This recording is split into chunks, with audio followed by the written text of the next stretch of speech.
지난주일부터 예배가 정부에서 금지하다 보니까 서울에가 5,600교회, 인천에 4,300교회, 이 서울과 인천에서 현장 예배 드린 곳이 10%밖에 안 돼요. 보통 일이 아니에요. 아예 서울의 29%의 교회는 문을 걸어 잠그고 온라인도 못하고 현장 예배도 못하고 장비가 없었는가 보죠. 29%가 그렇게 되었고 온라인 예배 드린 교회가 56%. 합해서 서울과 인천의 교회가 90%가 셧다운 되어 있어요.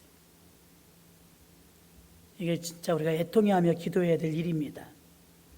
예배가 멈추면 목사로서의 존재 가치가 있을까요? 사도신경에 보면 산자와 죽은 자를 심판하러 오시리라. 산자도 심판받고 죽은 자도 심판받아요. 살아있는 교회가 있고 죽은 교회가 있으며 살아있는 성도가 있고 죽은 성도가 있고 대면 예배가 있고 비대면 예배가 있는데 비대면이란 말은 말이 안 돼요. 하나님을 만난다 이런 뜻이 예배거든요. 근데 비대면은 하나님 안 만난다 이거잖아요. 그 예배가 아니죠. 지금 일시적으로 온라인 예배로 유튜브로 이렇게 예배들을 드리지만 그게 오래 몇 달 가신 분들 보니까 못 살겠다 하더라고요. 한 번, 두 번이야 진짜 한 달이야 어떻게 버틸 수 있을지 모르지만 그게 예배가 잘 안 돼요. 히틀러라는 나쁜 사람 아시죠? 히틀러 정부 때 집회와 예배의 자유를 뺏겼어요. 그때가 제3제국이라고 제3제국 운동을 펼치면서 1930년도였는데요. 교회의 주권을 뺏기고 교회가 셧다운 되어졌죠. 그 다음에 저는 알아요. 계속 순응해주면 좋은 결과가 아니라는 것을. 독일 교회는요, 순응해줬어요. 그러더니 교회 주권도 뺐죠. 나중에 어떻게 설교 내용도 점검받았대요. 설교 내용. 이런 말은 하지 말고 이런 말은 해라. 북한도 그렇죠? 정부가 이렇게 교회를 주권을 가지고 지배하던 때 신앙, 종교, 집회의 자유를 박탈당하고 독일 교회들이 신음할 때 개신교 교회 목사님들이 모였대요. 모여서 1934년 5월 29일부터 31일까지 3일 동안 한 곳에 모여서 기도하고 회의하고 드디어 이제 목사님들이 압축을 해갖고 유명한 인터넷에 찾아봐도 나와요. 바르멘 선언을 발표합니다. 바르멘 선언. 그 선언문 내용의 중심 골자니래요. 예수 그리스도는 우리의 주 되시다. 주 되시다. 새벽에 말씀 전한 것처럼 큐리오스, 우리의 왕이시다. 또 교회란 무엇인가? 요한복음 14장 6절 내가 곧 길이요 진리요 생명이니 유일한 하나님을 선포하는 곳이다. 맞죠? 유일한 하나님을 선포하는 곳. 어떤 정부, 어떤 사람, 어떤 조직도 예수 그리스도를 대신 알고 세울 수 없다. 우리는 생명을 주신 주님께 순종하고 세상 권위에 굴복할 수 없다며 이제 주님께 빚을 진 우리가 그 빚을 갚아 충성을 다하려고 한다. 독일 교회가 힘을 합쳐 이렇게 바르멘 선언을 한 이후에 교회들이 살아나는 기폭제가 되어서 잠잠하게 죽은 듯이 있었던 교회들이 다시 살아나 부흥을 맛보게 되었답니다. 저항한 거죠. 지난주에 부산에 큰 교회더라고요. 3,000명 되는 교회. 참 부럽습니다. 성도가 3,000명이면 대형 교회예요. 3,000명 교회 성도들에게 목사님이 어려운 부탁을 했어요. 23일 날 지난주죠. 주일 예배 나라에서는 드리지 말라고 합니다. 우리 교회는 드립니다. 여러분 예배 다 오십시오. 그랬대요. 기가 막힌 건 3,000명이 다 왔대요. 야, 그 목사님도 대단하시지만 성도님들도 대단하신 것 같아요. 3,000명 성도가 안 빠지고 다 왔대요. 기함을 했다는 거 아닙니까? 그 기도가 하나로 뭉쳐, 교회도 하나가 돼야 되거든요. 한쪽은 반대하고 한쪽은 이러면 여러분 안 돼요. 왜냐하면 여기 3,000명이 하나가 되니까 나는 그 교회의 기도라고 믿어요. 이번 주에 부산 경남 지역은 다 해제됐잖아요. 대면 예배 허락이 됐어요. 김경수 지사 도장 찍어서. 정당할 때 저항도 필요한 것 같아요. 히틀러의 그 잔혹한 히틀러의 정권 아래 교회들이 일어나려면 목숨 걸어야 돼요. 근데 교회들이 일어나서 바르멘 선언을 발표했다는 거죠. 거기에 기폭제가 돼서 교회들이 막 울분을 토하면서 일어났고, 드디어 그 바르멘 선언 통과 이후에 독일 교회는 재부흥에 도약을 하게 되었답니다. 성공한 케이스죠. 두려워 말라, 이 말씀을 선언하고 바르멘 선언을 통해서 독일 교회를 살려냈습니다. 또 어제는 전격적으로 경남 지역의 목사님들이 경남지사를 찾아갔어. 현장 예배 드리겠다. 그래서 허락이 떨어진 거 아니겠습니까? 부딪혀 본 거예요. 인천에도 이렇게 멋진 목사님들이 많아갖고 다 일어나서 이제 시청 찾아갔으면 좋겠어요. 그런데 경남 지역이 통과되었기 때문에 좀 다른 지역도 영향을 끼치지 않을까 조심스럽게 예견을 해보며, 이렇게 예배드리는 건 아닌 것 같아요. 너무 힘든 것 같아요. 고통을 안 받으려면, 오늘 본문의 내용도 그래요. 고난당하는 교회. 사도행전 교회는 고난당하는 교회인데 어떻게 고난당했냐? 교회를 오거나 복음을 전하거나 기도하면 죽여요. 북한에 지하교회가 꽤 많아요. 5천 교회 이상이 되거든요. 지하교회라고 해서 지하실인 줄 알죠? 숨어있는 교회를 말하는 거예요. 동굴, 산속, 어느 집. 그 로마 시대 카타콤에 가보면요, 여러분 자동차 뒤에 보면 이렇게 물고기 마크 있죠? 그 물고기 마크가 로마 시대의 비밀 화살표예요. 익투스라고 하는데, 그 표를 보고 오늘은 예배를 어디서 드리는지 알았던 거예요. 몰래 드린 거예요. 정부를 속이는 게 아니에요. 하나님을 더 두려워하는 거죠. 여러분 마음 자체가 벌써 바뀌어야 돼요. 하나님을 더 두려워하는 거예요. 그래서 익투스가 가리키는 곳에서 오늘은 예배를 드리는 거예요. 근데 희한한 것은 거기는 땅이 숟가락으로도 파진대요. 석회석이라. 숟가락 같은 장비도 별로 없는데 900kg를 파요. 여기 부산이 400kg래요. 상상을 해요. 부산이 400kg인데 900kg를 숟가락으로 파요. 예배 드리려고. 그러니까 꼭 카타콤 지하 동굴을 가보면 개미집처럼. 아우 대단해요.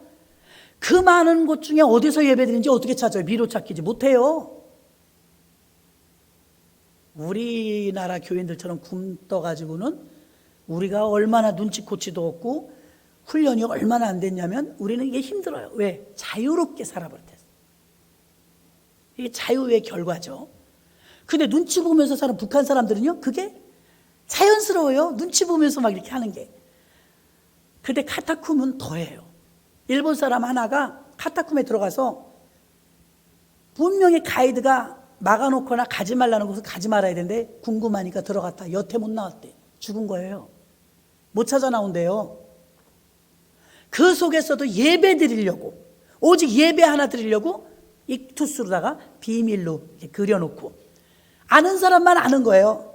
여러분 아는 사람만 알아야 돼요. 그리고 그거 익투스 보고 다 찾아온 거예요. 그래도 씨를 말린다고 하는 로마 병정 앞에, 공권력이 무섭긴 하죠. 공권력 앞에 이잡듯이 잡아내요. 그러니까 이 사람들이 신앙의 자유, 청교도인들도 영국에서 미국으로 나온 건 신앙의 자유를 찾아서 나온 거 아닙니까? 다 예배 드리려고 그렇게 다 어려움과 생명을 거는 거예요. 우리가 왜 살아야 되는지 아세요? 예배 드리려고 사는 거예요. 애굽에서 왜 출애굽 시켜줬는데요? 예배 드리라고. 예배 빼고 다른 거 다 하잖아요. 교회 안 오시는 분들 식당 안 가실까요? 볼일 안 보실까요? 다 해요. 교회만 안 와요. 거꾸로 한다니까요. 교회 자체에서도 이제 못 오게 막 문 잠가 놓고.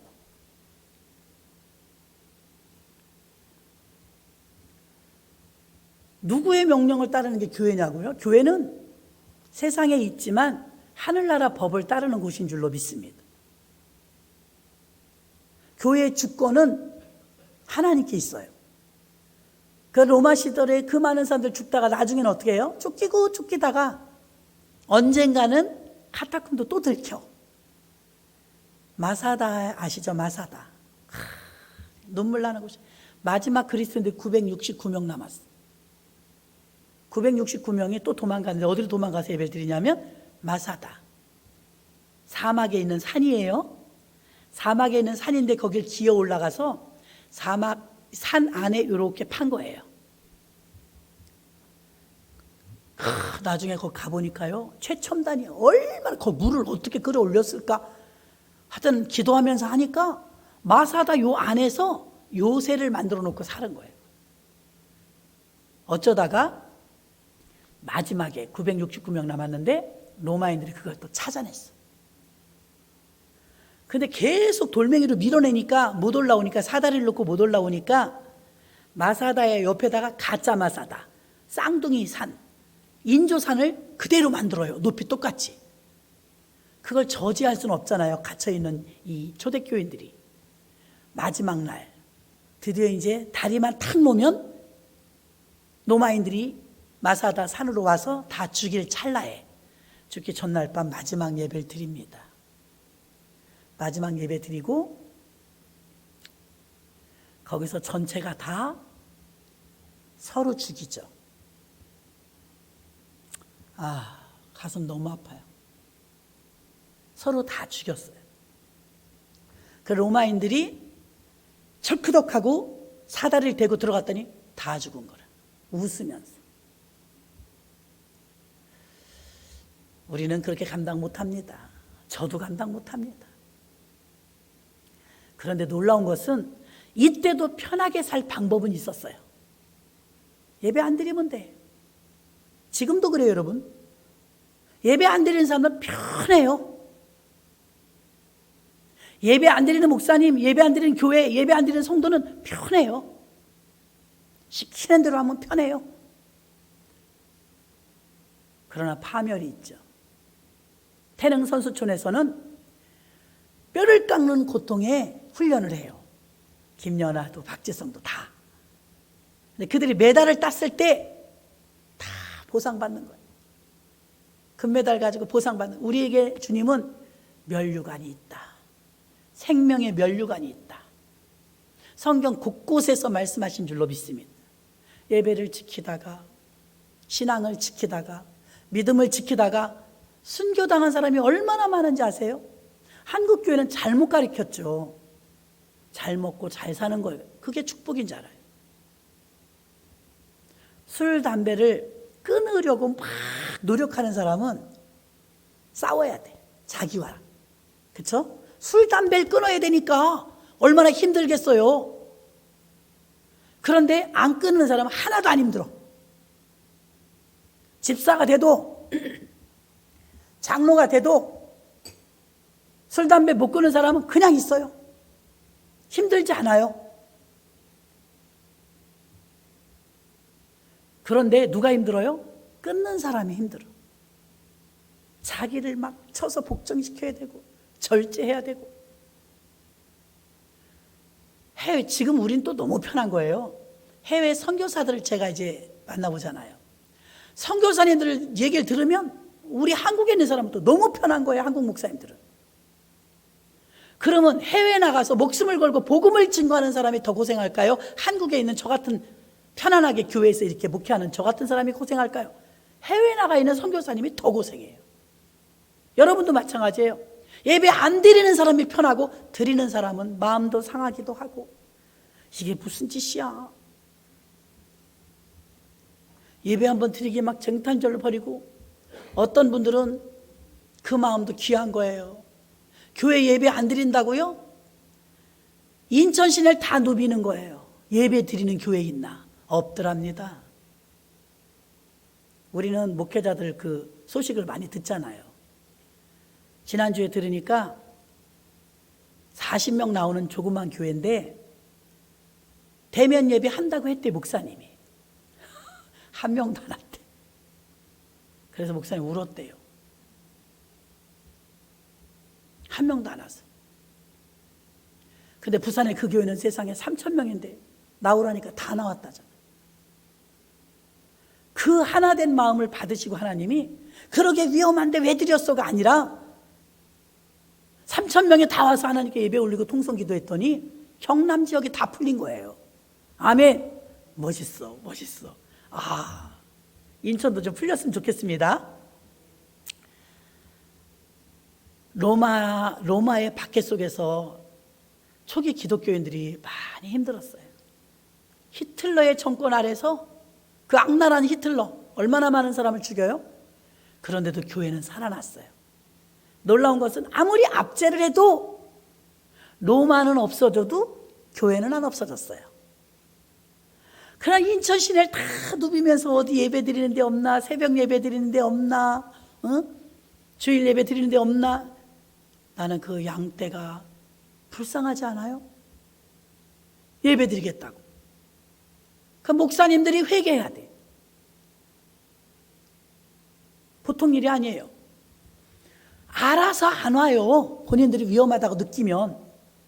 근데 알아서 안 오는 사람은 아무 말도 안 듣는데 누비고 찾아다니면서 예배 드리는 사람 욕먹어요.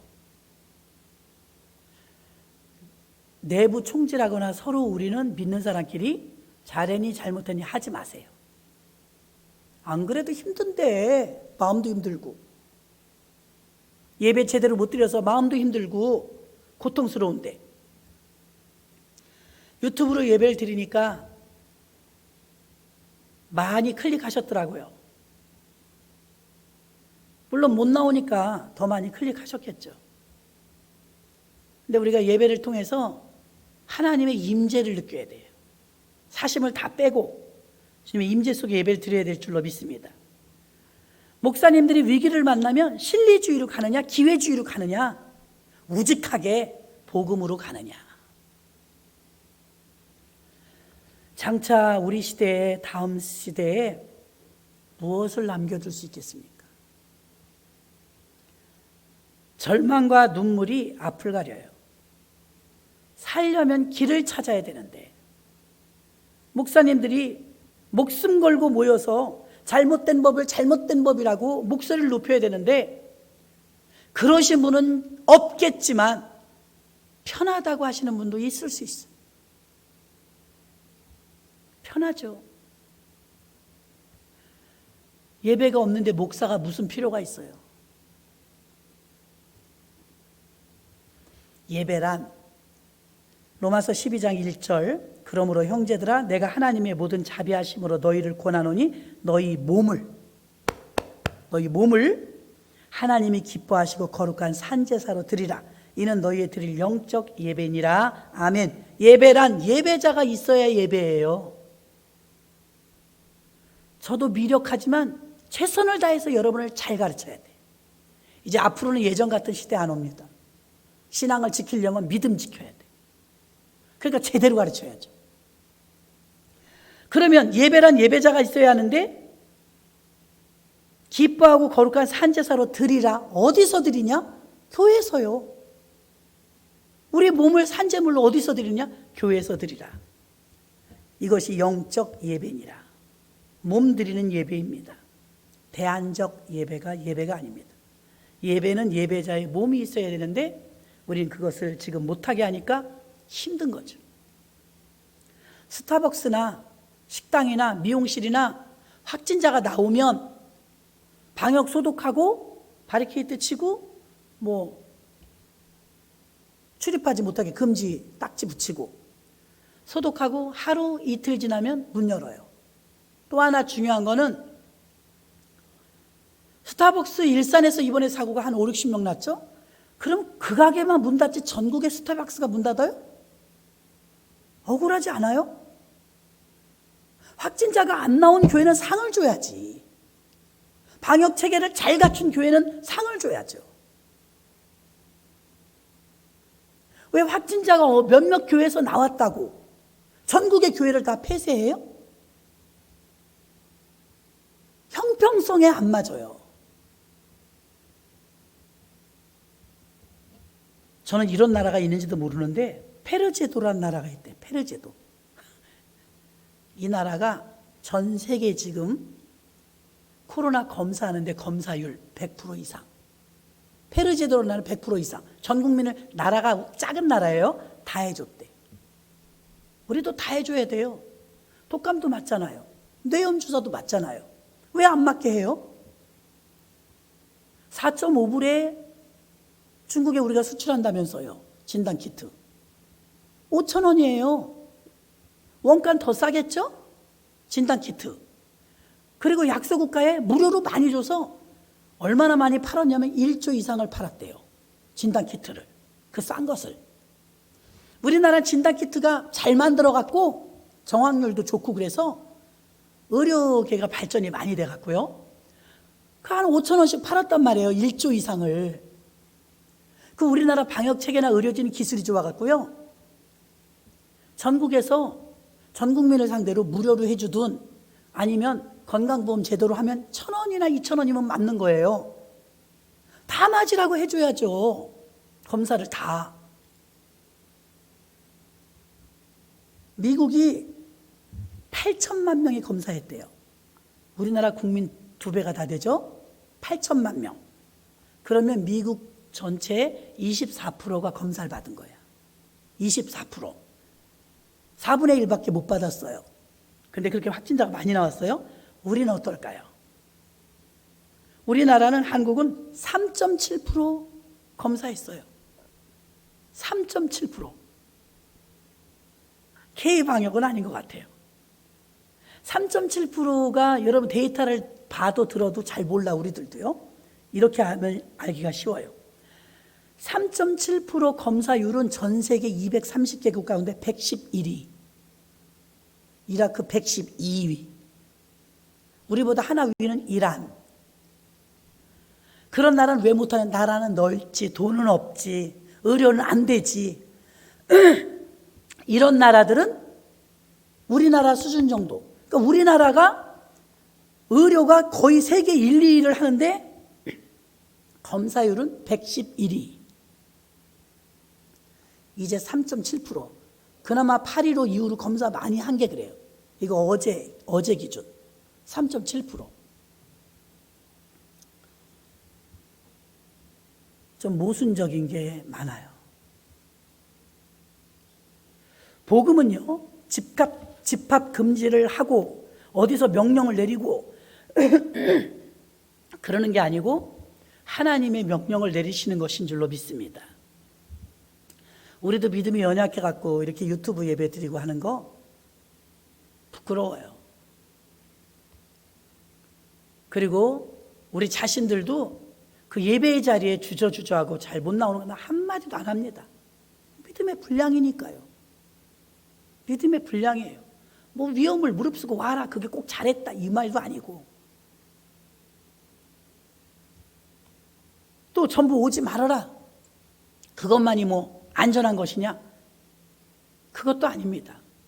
신앙은 개인의 자유예요. 그래서 여러분들도 서로 잘했니 못했니 안 보였니 보였니 하지 마시고, 이 코로나 기간 중에는 유튜브로 예배를 드리든 여러분들이 어떤 말도 서로 상처되는 말들 하지 마시기를 바랍니다.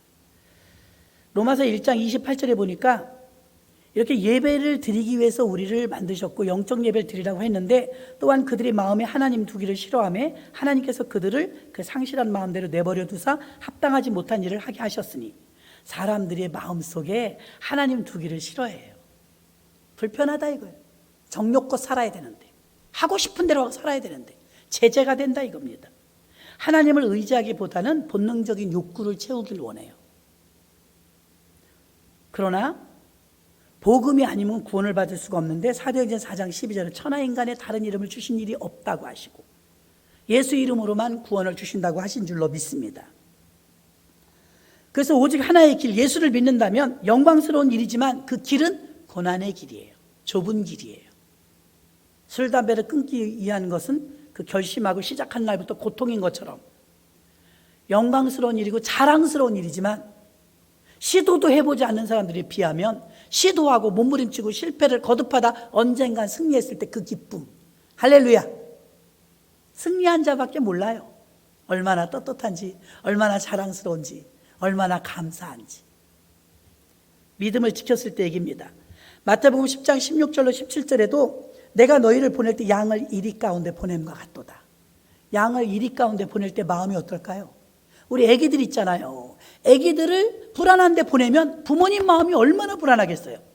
양을 이리 가운데 보낸다는 것은 주님이 마음이 안 놓인다는 거예요. 양을 이리 가운데 보낸 것 같다. 그러므로 너희는 뱀같이 지혜롭고 비둘기같이 순결하라. 양을 이리 가운데 보낸다는 예수님의 심정을 여러분이 아시기를 바랍니다. 예수를 전하면 사람들에게 미움을 받게 돼 있어요. 전도하다가 막 소금을 뿌리기도 하고 뺨을 맞기도 하고 예전에는 대단했습니다. 동네에서 막 추방되기도 했어요.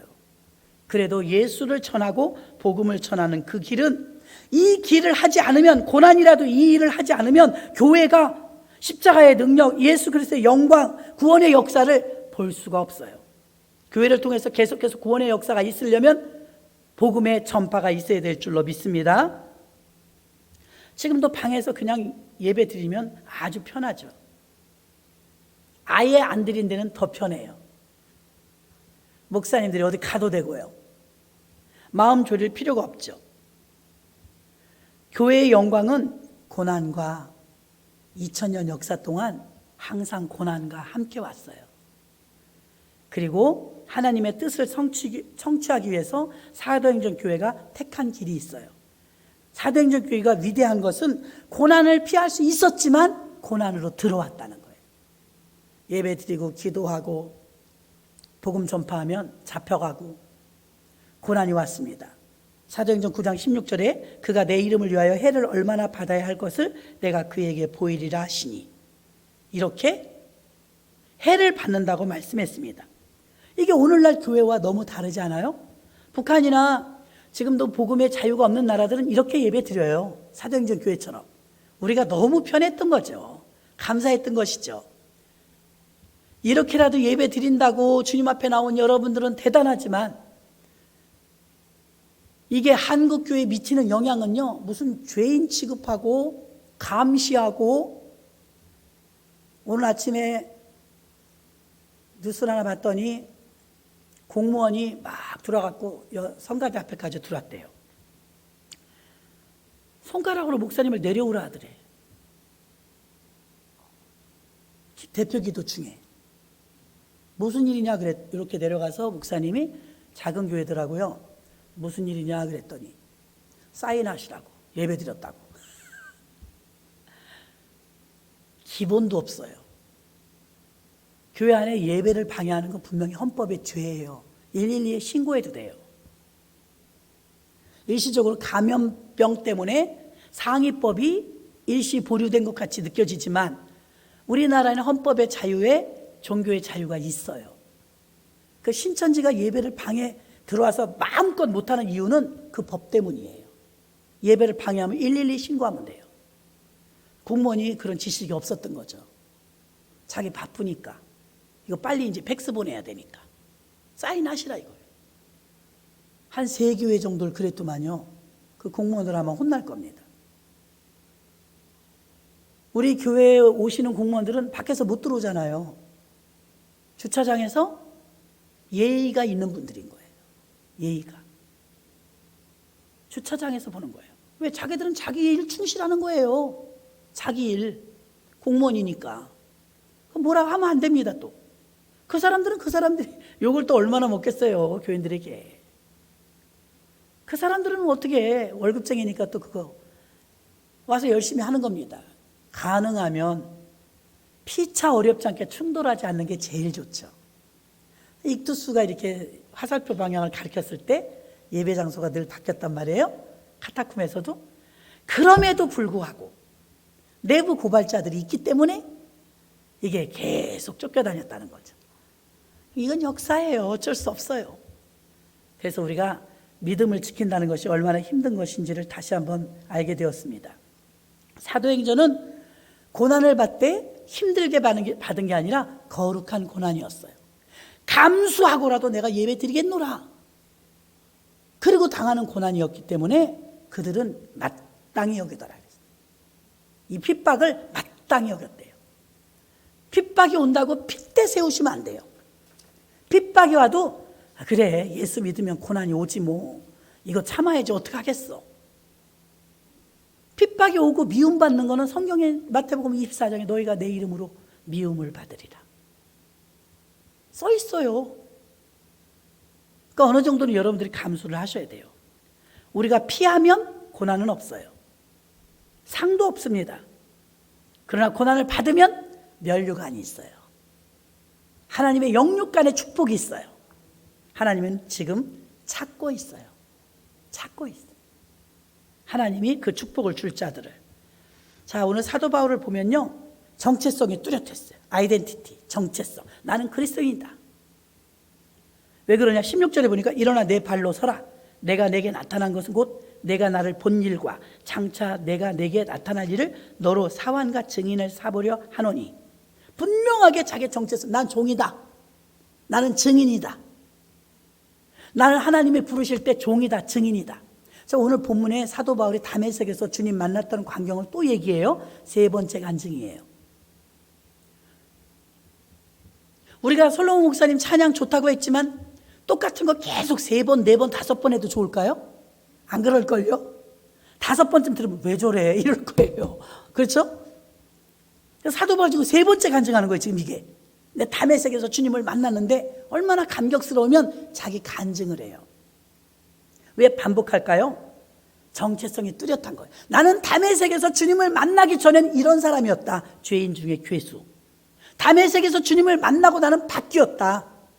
운명이 바뀌었죠. 유턴되었으니까요. 그래서 그때 이후로 자기 삶이 완전히 바뀌었다는 걸 지금 고백하는 거거든요. 그러므로 사도 바울은 운명이 바뀐 것이 자기 발견이 되었다는 거예요. 내가 뭘 해야 되는 사람인지 알게 되었다는 것입니다. 우리도 마찬가지입니다. 예수를 만난 사람은 예수와 관련된 인생을 살게 돼 있어요. 라이프 사이클이 주일 중심으로 돌아가게 되죠. 그러나 예수를 아직도 만나지 못한 사람은 과거의 사도 바울처럼 그렇게 사는 거예요. 우리도 예수님을 만나지 못했으면 이런 고통이 있는지도 모르고 그냥 살 거예요. 그러나 이 예배를 못 드리게 하는 게 고통이라는 걸 느낀다는 건 그만큼 내 인생이 주님과 연결되었다는 증거인 줄로 믿습니다. 바울은 16절에서 종과 증인을 삼으시겠다고 했어요. 로마서 14장 4절에 보면 남의 하인을 판단하는 너는 누구뇨? 그 섰는 것이나 넘어지는 것에 제 주인에게 있음에 저가 세움을 받으리니 이는 저를 세우시는 권능이 주께 있습니다. 주권이 주인에게. 나는 종이다. 나의 주인은 주님이시다. 이것이 뚜렷했어요. 말투스라고 하는 말은 증인이란 말인데 다른 말은 순교라고 해요. 증인이 되려면 순교를 각오해야 돼요. 말투스. 또 바울이 33살의 젊은 나이에 다메섹에서 주님을 만나 34년 동안 단 한 번도 주님을 거역하지 않고 67세 순교를 당할 때까지 오직 나의 달려갈 길을 향해서 달려갔습니다. 그는 고난의 길인 줄 알면서 갔습니다. 내가 주의 종이고 증인의 역할을 감당하면 핍박이 온다는 것도 알고 갔습니다. 그러면서 순교하죠. 이사야 53장 4절에 보면 그는 실로 우리의 질고를 지고 우리의 슬픔을 당하였거늘 우리는 생각하기를 그는 징벌을 받아서 하나님에게 맞으며 고난을 당한다 하였노라. 예수님이 이렇게 엄청난 고난과 매맞음을 당했는데 그럴 만한 이유가 있었나요? 우리가 예수님보다 더 의로워요? 나는 매맞을 일이 없고 예수님은 매맞을 일이 있나요? 굉장히 의로우시고 점도 없고 흠도 없고 죄도 없으신 그분이 이렇게 매를 맞고 핍박을 받고 조롱을 받았대요. 그런데 바울은 이 사고를 가지고 있기 때문에 어떤 핍박과 어떤 어려움이 와도 이길 수 있었던 거예요. 주님은 죄도 없이 당했는데 나는 죄인 중에 괴수 아니냐? 예수님 만나기 전에 나는 죽일 놈 아니었느냐? 이렇게 자기 자신을 보았기 때문인 줄로 믿습니다. 고난이 오면 우리는 당황합니다. 축복이 오면 기뻐합니다. 행복하면 기뻐합니다. 그러나 고난에는 우리가 감수할 만한 능력이 안 돼요. 왜냐하면 우리가 당해본 적이 없기 때문입니다. 당황하고 피하려고만 합니다. 그러나 예수님의 제자가 되려면 자기를 부인하고 자기 십자가를 지고 가야 될 줄로 믿습니다. 바울은 영광된 교회를 섬기는 일꾼으로서 고난의 길을 가는 사람이었습니다. 또 바울은 자기 자신의 부르심, 콜링, 주님이 나를 부르셨다는 확신, 종과 증인 삼으려고 부르셨다는 확신이 뚜렷했어요. 그리고 사도행전 26장 17절로 18절에 보니까 어두운 곳에서 어둠에서 빛으로 사단의 권세에서 하나님께로 돌아오게 하고 죄사함과 나를 믿어 거룩게 된 무리 가운데 기업을 얻게 하리라 하더이다. 이 말은 무슨 말이냐면 어둠에 있던 나를 하나님의 복음으로 건져주셨다는, 우리도 그런 줄로 믿습니다. 사망에서 어둠에서 우리를 건져내 주셨습니다. 이 일을 사도 바울은 하고 다닌다 이 말입니다. 이 세상과 어둠은 사탄의 권세에 있습니다. 그 권세에서 빼낸다 이 말이죠. 에베소서 5장 8절 9절에 너희가 전에는 어둠이더니 이제는 주 안에서 빛이라. 빛의 자녀들처럼 행하라. 빛의 열매는 모든 착함과 의로움과 진실함에 있느니라. 아멘. 교회는 이렇게 영광을 위하여 기도하고 전도하고 목숨을 거는 것입니다. 교회를 장사하는 집 강도의 소굴로 만들지 말고 비극을 겪었던 그런 비극을 겪었던 강도의 소굴을 만들고 장사치의 소굴을 만들어서 그 예루살렘 교회가 43년 동안 지어졌지만 로마의 침략을 통해서 다 무너져 버렸어요. 비극을 맞이했죠. 하나님이 없고 예수님이 없는 교회는 무너뜨려요. 이번 코로나, 명목은 코로나지만 많은 교회가 무너질 겁니다. 예수가 없는 교회는 무너질 수밖에 없어요. 무서운 말이에요. 예수님이 말씀하신 강도의 구려를 만든 교회를 주님이 나가버리셨거든요. 그 예수님이 아니 계신 교회는 그 예루살렘 교회가 아무리 잘 지어졌다 할지라도 무너졌어요. 자, 마지막으로 사도 바울은 자신이 해야 될 사역을 끝까지 봅니다. 회개에 합당한 열매를 맺기 위해서 사람들은 교회에 와서 자기가 원하는 일을 하려고 해요. 그러나 주님이 원하는 일을 해야 될 줄로 믿습니다. 빌립보서 3장 8절 봅니다. 바울은 이걸 혁신적으로 가르쳤어요. 또한 모든 것을 해로 여김은 내 주 그리스도 예수를 아는 지식이 가장 고상하기 때문이라. 내가 그를 위하여 모든 것을 잃어버리고 배설물로 여김은 그리스도를 얻고, 예수를 얻기 위해서 날 가지고 있는 모든 것을 배설물로 여겼대요. 배설물로 여겨야 할 것이 우리에게도 있어요. 또 하나는 빌립보서 1장 20절, 나의 간절한 기대와 소망을 따라 아무 일에든지 부끄러워하지 아니하고 지금도 전과 같이 온전히 담대하여 살든지 죽든지 내 몸에서 그리스도가 존귀하게 되게 하려 함이니라. 그리스도가 가장 가치 있는 것으로 여러분이 여겨야, 바울이 지금 빌립보서 1장 20절에 가치 있게 여겨야 될 것은 간절한 기대와 소망을 따라 부끄러워하지 아니하며 바로 그리스도를 존귀하게 하려 함이라. 또 갈라디아서 5장 24절에 그리스도 예수의 사람들은 온 육체와 함께 그 정과 욕심을 십자가에 못 박았느니라. 버려야 될 건 버리십시오. 버려야 될 건 버리라는 거예요. 또 붙잡아야 될 것이 있습니다. 갈라디아서 2장 20절, 내가 그리스도 예수와 함께 십자가에 못 박혔나니 그런즉 이제는 내가 산 것이 아니오 오직 내 안에 그리스도께서 사신 것이라. 이제 내가 육체 가운데 사는 것은 나를 사랑하사 나를 위하여 자기 자신을 버리신 하나님의 아들을 믿는 믿음 안에서 사는 것이라. 아멘. 이제 내가 사는 것이 아니오, 내 마음, 내 감정이 먼저 앞서지 말고 내 안에 그리스도가 나가도록, 그리스도가 먼저 앞세워지도록 이게 훈련되어야 될 줄로 믿습니다. 교회는 세상의 지배가 아닌 하나님의 주권으로 하나님의 뜻을 이루는 곳이 되도록 가르치고 전하는 것을 목표로 세워야 할 바른 교회입니다. 사도들은 왜 7집사를 세웠을까요? 무조건 많은 일을 시키려고 세운 게 아니라 중요한 일을 시키려고 세운 겁니다. 교회 직분자를 세우는 이유는 그냥 목사님이 하시는 그 일을 하라는 것이 아니라 섬김과 교제 역할, 구제 역할, 그 일을 분담해서 하라고 시키신 것이었습니다. 주의 종들은 말씀 전하는 일과 기도하는 일에 전무하리라. 말씀 전하는 일과 기도하는 일에 전무할 수 있도록 서포트하는 것, 그것이 바로 직분자들이 해야 될 일인 줄로 믿습니다.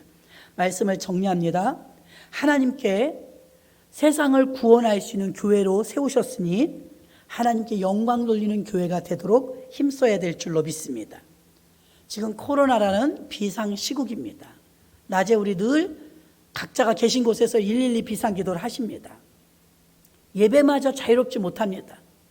무조건 반감만 가질 것이 아니라 논리가 있게 합당하게 성령이 마리아를 덮어버리니 불가능이 가능해졌어요. 처녀가 어떻게 애를 낳아요? 성령이 덮으면 돼요. 지금 어떻게 법을 할 수 있어요? 성령이 덮으면 돼요. 그 성령의 덮임을 받기 위해서 깨어서 기도해야 될 줄로 믿습니다. 바울은 자신에게 주어진 정확한 부르심을 알았고 자신의 정체성, 나는 뭘 해야 되는 사람인지 알았습니다. 또 자신이 해야 될 사명이 무엇인지 알았기 때문에 다메섹에서 만났던 주님을 그렇게 3번씩이나 간증하면서 그의 삶을 영위해 나간 것을 알 수가 있습니다. 이 시간에 우리가 잠시 통성으로 기도하겠습니다. 한 2분 정도 간절한 마음으로 나 믿음을 지켜주세요. 사도행전의 사도들과 같은 그런 믿음을 주세요. 우리 교회를 지켜주시고 한국 교회를 지켜주시고 코로나가 종식되게 해주시고 예배에 대면 예배가 회복되게 해달라고 이 시간에 주여 일장하시고 통성으로 기도합니다.